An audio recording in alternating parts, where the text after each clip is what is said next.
As we continue the frame-by-frame decode of the Matrix Resurrections, there are some very important ideas that we need to understand about decoding the Matrix movies.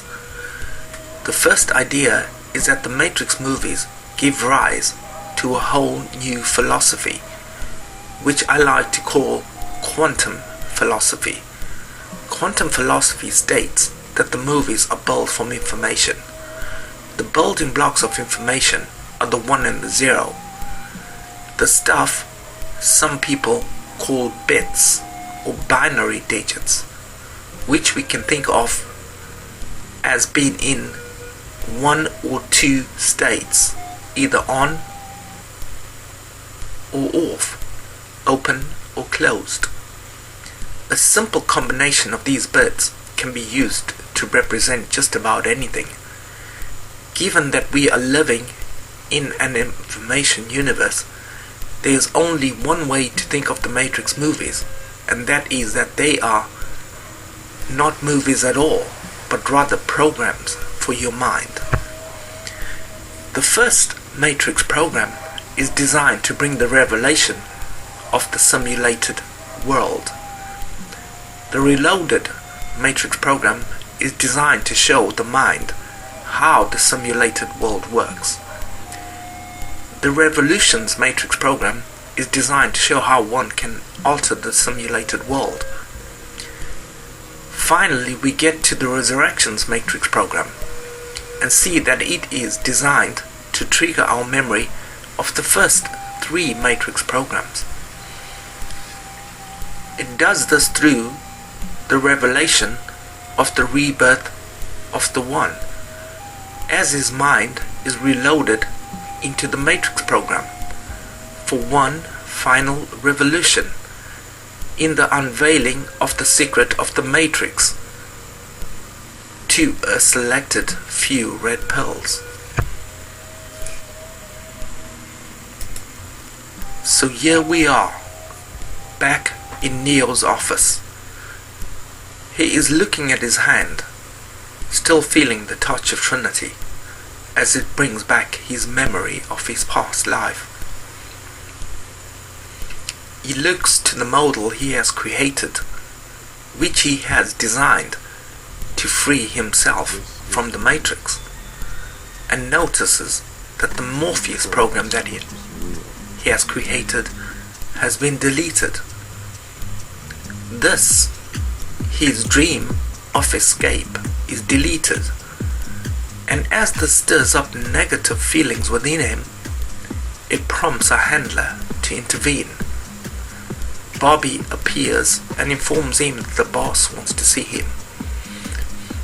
Our memory is triggered of Neo's meeting with his boss in the first Matrix, and we are reminded that if one does not follow the rules set out in a program, then one is ejected from the system. Neo enters his boss's office, and we see a reflection of Agent Smith, reminding us of information the Oracle provided to Neo in their final meeting. Who is Smith? He is you, your opposite, your negative, your reflection. Your 0 to your 1 in the matrix equation, in which 0 is equal to 1. Then the Resurrections program reveals the new Smith. We ask ourselves, how is Smith still alive? Why was he not purged from the Matrix? We see that Smith has found a new shell, but his words tell us that he still holds ideas from the first Smith.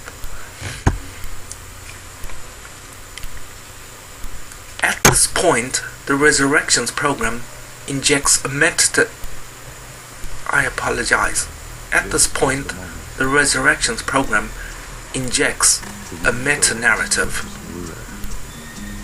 which makes many viewers oblivious to the truth of the beauty of the resurrection unfolding before our eyes. The Resurrections as a movie and this as a Matrix program is so perfect that it has just got to be labeled as bad. Let that digest in your mind. Let it sink in. This image tells us how we define things is very important. We see Neo and Smith are reminded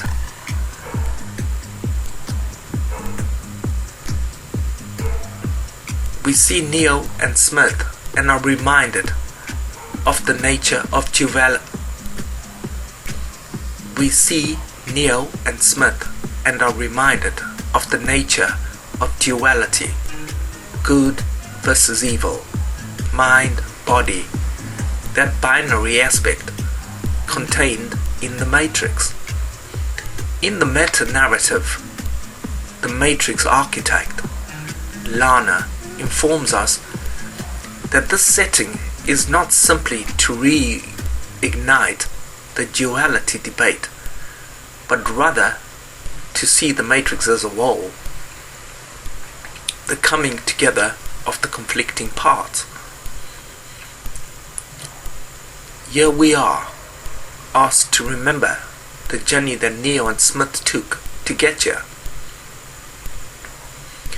to think back to what seemed like a never-ending conflict.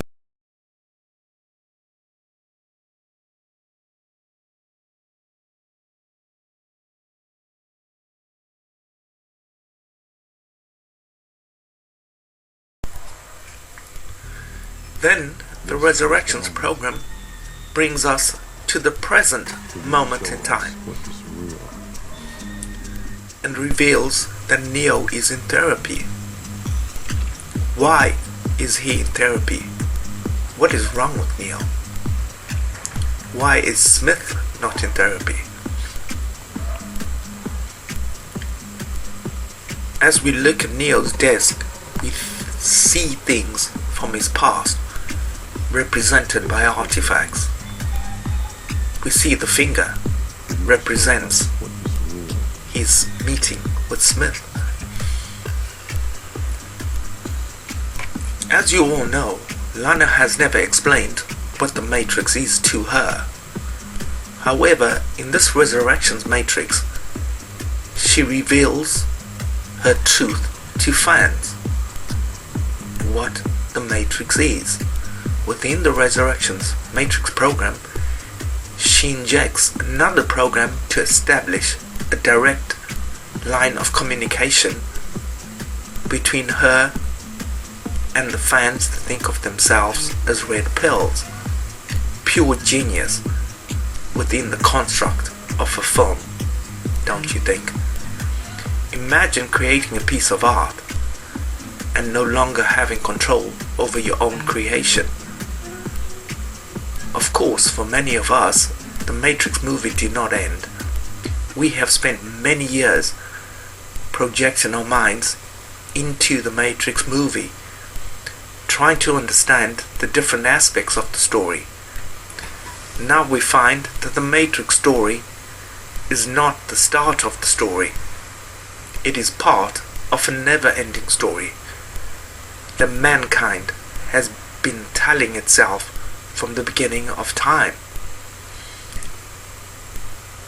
So now we find ourselves back in the Matrix story, and we are very excited by the unfolding Matrix program. Smith's meeting with Neo concludes with a reminder of their first meeting, and a very good question to ask of the Matrix program. Is Smith doing the mouth thing, or is Neo seeing things?